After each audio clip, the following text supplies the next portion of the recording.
We're back here, and it's hard conversations on the Bumper Breakfast Show. Violence amongst young partners is one thing we've been discussing for a while.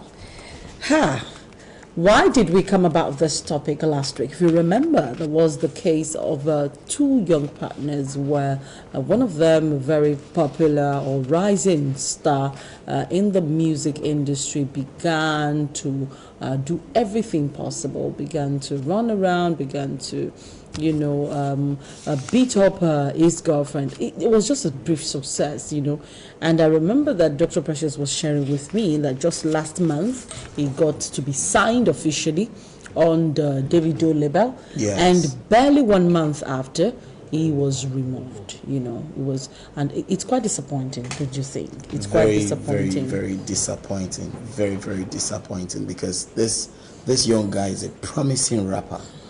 And for you to get into a DMW, Davido Music World, just like that, and a month later, you are sacked from the team for beating your girlfriend, is the height of it. And that's why we came up to sit back and work on these points to help young people who find themselves in relationship, the 12 factors that influences or sponsors violence among young partners. And if these things are not looked at, you may end up ending the relationship and ending your career even before you started. You may use your hand to destroy yourself. And that's why, you see, I was telling somebody recently, I said there are some things God will allow us to go through so that we can impact knowledge about those things to some other people. If you don't know what headache looks like, you will commonize it. Headache. Please stay outside. I'm waiting for people with cancer. Just like the story we heard of that pastor who somebody came up in church to say, I was healed of this headache. And he was like, what is headache? Please, is there no blind eye that got opened? Is there no deaf ear? He was commonizing. So I heard the story that just after that, when he was about to go with the sermon, headache started. It was so excruciating. He took all the drugs, it couldn't work. And then he went to pray. And he said he had the voice of God telling him, the headache you commonize is what I gave to you. Feel the effect of it. So there are times you go through things, not because God hates you, but because he wants to use you to build your generation. And until you have compassion, you can't express your intentions properly. Yeah, so we started the 12 factors that influences violence amongst young partners last week. And number 1, we said anger. I explained that. Number 2, lack of self-control and impatience. But why are young people? Why would we even why would we even identify impatience as one of the virtues of the young, very popular? When you talk about self-control, that seems to be something that cuts across all ages. True. And you see, the impatience among young people is very glaring. You see, they call it youthful exuberance. Always in a rush. Yes. It's always in a rush. You see a lady that is curvy, the next thing you put a ring on it. Instead of you to study the character, you are studying the figure. Unknown to you that figures will shrink. Beautiful face will age. But character is is constant. And these are things I have learned through the struggle over time. And it's important. Young people just want to see a young lady invest. You see, it's sad that the time of courtship is spent in this generation as time of going out to eat, frolicking, asking unnecessary questions, frolicking, having sex, with parties, watching movies, spending money, and instead of investigating in what you want to invest your life in. We spend the time clout chasing, and at the end of the day you get into the house and you're like, did I marry this woman? Or did I marry this man? How did I get here? What happened? What changed? I told you the story last week of a young lady who left her husband's house and there was an issue because of plantain. Fried plantain. Just because of that. It's so crazy. Dodo. It's so crazy. You get to the point, and this is Impatience. Impatience. It's not enough to, you can get angry, yes, but do not allow anger lie in your bosom. You know, the Holy Book says anger lies in the bosom of a fool. So when anger stays in your heart from today till tomorrow morning, and then you continue. And that's what it means by lying in your bosom. Yeah, that's what it means by being a fool. You're a fool already, because it has laid in your bosom. I heard the story of a woman who was angry with her husband that he didn't come from the office to Early. He didn't come from the, not even early. She wanted to eat in the afternoon, and she wanted the husband to come help her clean the dish because she was pregnant. So because the man didn't come, he sent his staff. She got angry. She attacked him when he came back, and he managed to escape and went to sleep. The next morning, this woman woke up with a pistol for pounding, and shattered the windscreen of his car, of the glass in his car. And this man went to the car with the briefcase and saw that and placed a call. Call the police. We needed to evaluate that woman for mental checkup, because this person did not come to you yesterday from the office to wash plates like you wanted. Like he sent his staff. Hold on. Wash plates. Yeah, for you. That small. That small. Even send someone to come do it on And she behalf. chased the person away. And then the guy comes back in the evening, she attacks him, and then he managed to escape and went to sleep and locked the door. And the next morning he comes out. So if he had been awake, if his door hadn't been locked, She could have attacked him. Should have killed him over So long story made short, he called the security man and said, who did this? The man said, Madam did it 6 a.m. this morning. Now that's the kind of anger I'm talking about, the foolish anger. It lies in the bosom. She stayed with it till the next morning and perpetrated that act. Oh my. When you see people like He that, was lucky. you run for your life. Yeah. Even though she was pregnant, you run for your life. I'm telling you. Even though she's like pregnant with twins, you take. Yes, we are aware of bipolar disorder, Oh my, which is a you medical run for your condition, life. but you see, this one is the height of it. And there are so many character flaws we see here and there. You know, a bad boy will be a bad man. A bad girl will be a bad wife. It doesn't matter how you take it. And let me say this bitter truth. If she cheats on you before marriage, she will cheat on you after marriage. If he cheats on you before marriage, he will cheat on you after marriage. So and this is shocking right now. There is a tendency that if he cheats with you before marriage, he will cheat on you after marriage. Oh, hold on. I didn't get that. How do you cheat with you before marriage? Oh, he had somebody else. No. Cheat with you. You know, what do you mean by that? The bed should be undefiled. Okay.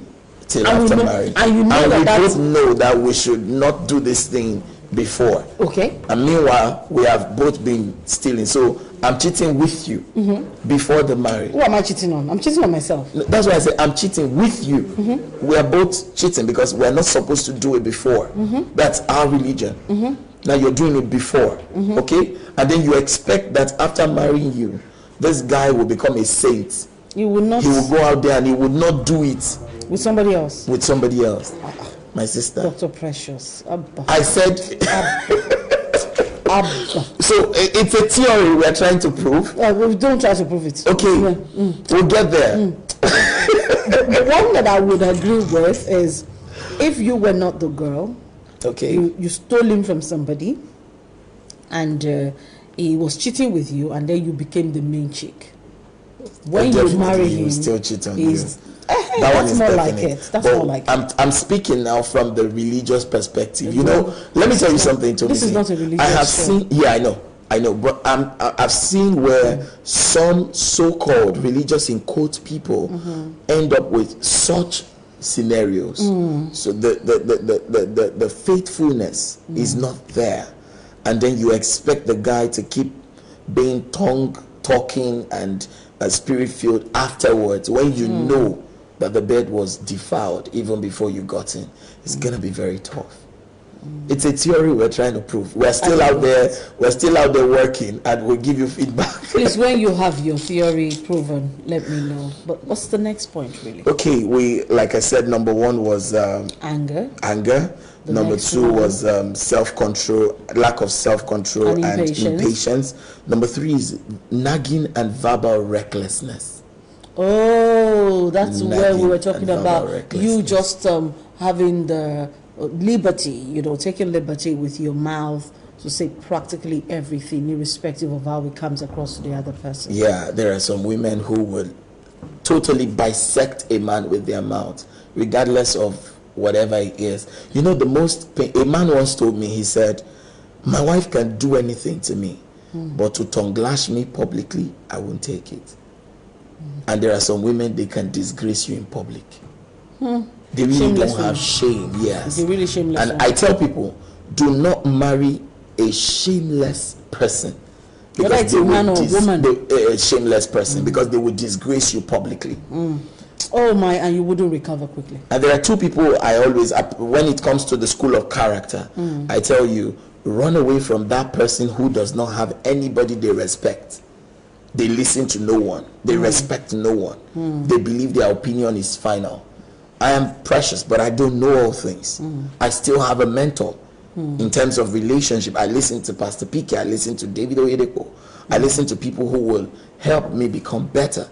So if you think you have arrived and nobody can talk to you, whether you're a female or a male, you are a dangerous bomb going somewhere to detonate. And when you detonate, you would actually affect the people in your environment. Very true. So that's why you need to run from such people. And number two, someone who doesn't have shame. It's so painful. What does it mean really when we say people don't have shame? Apart from this idea of being able to insult you in public or something, some people are so shameless that before they beat you, before they begin to fight you, they go naked. They True. disgrace themselves. True. And then, that's one of the shamelessness we're talking about. So you know that if this person tears his or her own cloth, then you know that the person is shameless. That's the height of it. You see, it starts with lifting up your voice. When we are talking, you want the neighbors to hear. So you increase the volume of your voice. No, bring it down. That's why there's something called bedroom voice. Young partners need to understand that this is the period of identifying, recognizing, getting familiar with oneself. You see, what is misunderstanding? Misunderstanding is not a bad word. It simply means you missed my understanding and I missed your understanding. So we have a misunderstanding. When you miss your way, what do? You find your way back. So if you can misunderstand one another, but you shouldn't attack the person, attack the situation, face the topic, still love the person. Sometimes I just listen to Dr. Sam Adeyemi and I learn a whole lot about his relationship with his wife. He says things like, at times when the wife starts talking, he tells himself, listen to the feeling, don't listen to the words. Listen to the feeling, don't listen to the words. And that's how he's able to abide with his beautiful wife and ignore the fact that she's angry at that time. He's thinking about what he felt for her at the inertia. Some women will not end it there.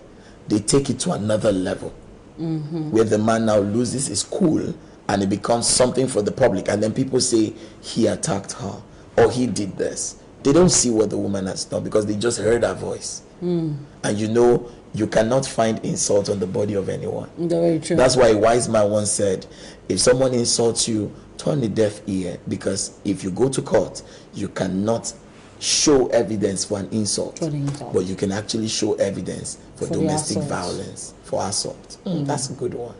Insult, assault.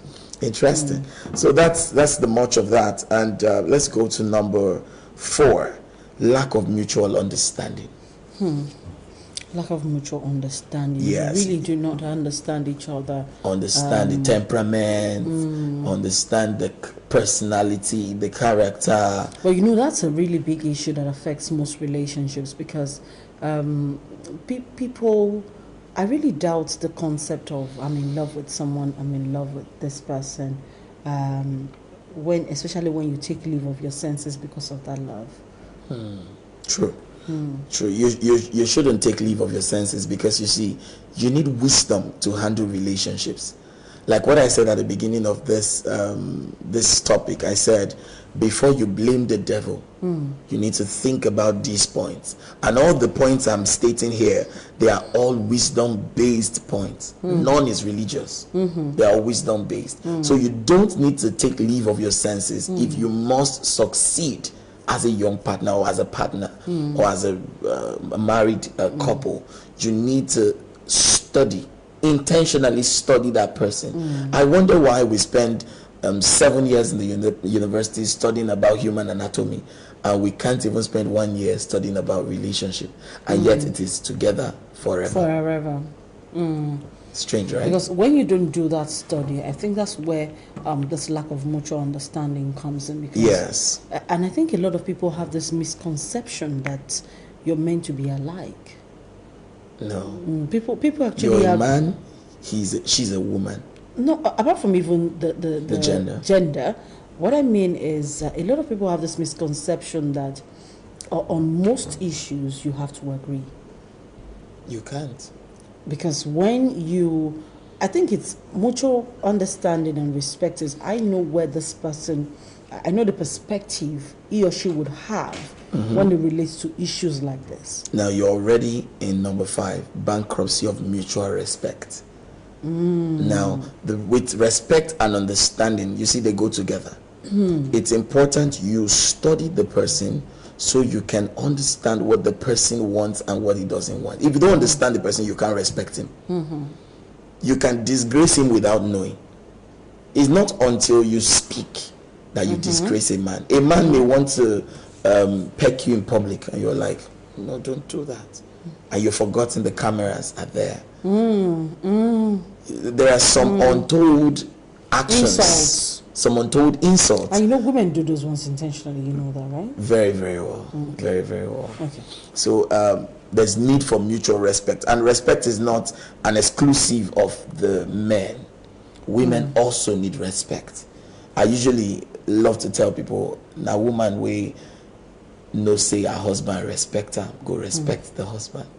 So when the husband respects his wife and the woman knows this guy respects me a lot, if she is sensible, she'll be conscious of not disrespecting him on any whether ground, in private or in public, because she knows that this man honors me. He respects me. That's one thing when they tell you honoring your partner, a lot of people do not understand it. I think we grow up with that mentality of it's a man's world, and so a lot of women would even take disrespect from their partner and believe that being disrespected is part of being a woman. They accept it. They do not teach it to their kids to demand for respect. When you expect your man to respect you and you see that he really doesn't, I think you need to point out those issues. You're right, Tommy. Those situations, those instances, and say, this is a blatant disrespect to me, to my person, and all that. No, but your matter of approach matters, Tommy. And this is very important. I want to say on this. every issue, there must be a good manner of approach. Do you know there are women who bottle up issues? They bottle up so much, and the day they explode, the man won't be looking for respect. He'll be looking for how to save his head. I would love if young couples will communicate on every issue. Don't bottle it up. Don't go to bed with an issue. Talk about it. The issue is that people grow up. I think upbringing plays a lot. A lot of role, yeah. A lot of role. Yeah. If you are brought up in an environment where your mother was subdued. True. Servant-master relationship. You know, your mother was subdued. She really doesn't talk. Everything she's kneeling down. Do you remember what we discussed on social media, on Instagram recently? Yes. Textation. Yes. Textationship. You really cannot go back and say, with this text is what message. I want. You have to text everything that you know. You communicate better via text message than when you have a physical conversation. If you grow up in that kind of environment, you're likely going to have the same perspective about relationships. You're likely going to demand such from your own relationship when you get to that level. True. And it will definitely affect the output of that relationship. Very true, because that's what you saw when you were growing up.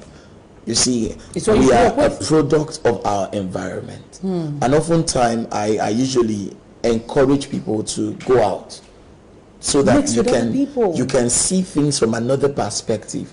It's one thing to think within the box. It's another thing to think outside the box. Very true. But it's a much more better thing to throw the box away and just expound your mentality, so you can run your. You see, not every advice from maybe your parental figure may be right, because not all of them succeeded in what you're trying to do. Yes. So you need to be cautious. We'll come to that. So when I talk about this point of bankruptcy of mutual respect, it's important that two parties respect one another. The woman must understand her place. The man should understand his place. Respect. You see, it's uncalled for a man to just wake up, dress up, and leave the house. She should know where you're going, even if you're not taking permission from her. But let her be involved in what you are going to because do. Because nature abhors vacuum, and that takes us to point number 6. But before you give us point number 6, you can join the conversation this morning. Just call us on, pardon me, not call, SMS or WhatsApp 0809693962299. Number again is 08093962299. WhatsApp and SMS only. Number 6. Number 6, idleness. You could call it unemployment. How does that affect relationships anyway? Okay, now let me take it from the woman's perspective. How does that inspire violence? Let me take it from the woman's perspective. A woman is at home. Don't forget the point I gave. The man just leaves the house without telling her. Every morning. And they say an idle mind is the devil's workshop. But right now, it is the devil's factory. Where factors of deceit are being fabricated. So she's idle, she begins to imagine all sorts of things. Where is he right now? Which woman is he with? What is he doing right now? You see, mischiefs are being factored in her mentality. So you have left her, she's not doing anything. Her primary assignment is you. You are her job. She has is you and the kids, and then when she has kids, the kids also join the. It becomes worse when she has no kids. But when she has got kids, at least there's something she's engaged with. But when she has no kids, you are her primary assignment. To leave her at home alone all day without telling her where you're going to, and you went to hang out with friends and then you come back maybe drunk, or you come back tired and you want to sleep, and she has not spoken to anyone throughout the day. Brother, when she explodes, you won't like it. Hello, good morning. Please do turn down the volume of your TV set before you do call us, and we will be speaking to you through your telephone and not through your television. Now, number 8. Number 7. Lack of transparency. Lack of transparency. You see, transparency in the sense of honesty, lucidity, openness, frankness. You need to be frank. You need to be open. But why not? They say something like, don't offend their feelings. Be diplomatic. Be diplomatic. Don't offend their feelings. Try to present it in a very nice way and all that. But you still have to be open to one another. When I mean openness, you see, we're talking about young partners right now. You need to let this person understand that they are the one. You need to let them in on some sensitive issues.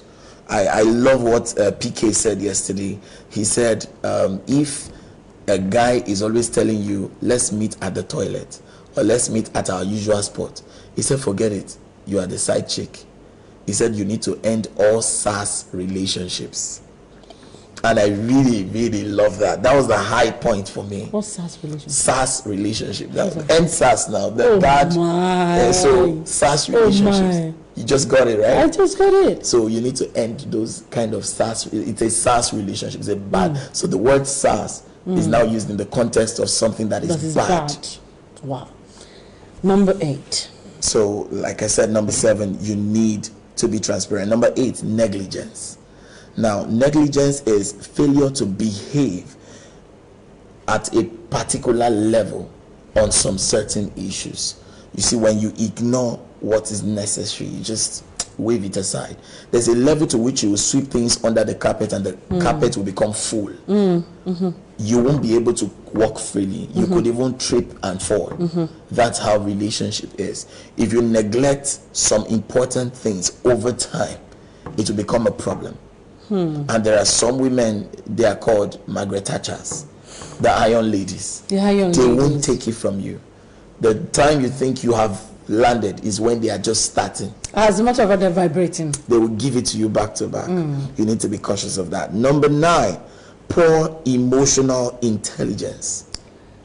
That's something that a lot of people are suffering from. How do you propose to sort that one out? You see, when you lack the skill of sensitivity, you have this poor emotional intelligence. You're not able to decipher. Let me give you an instance.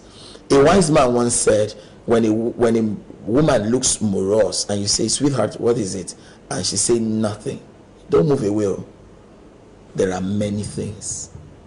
Actually, what she said by saying nothing is, I don't want to talk about it. Still keep talking to her about it. Hello, good morning. Hello, good morning, Auntie.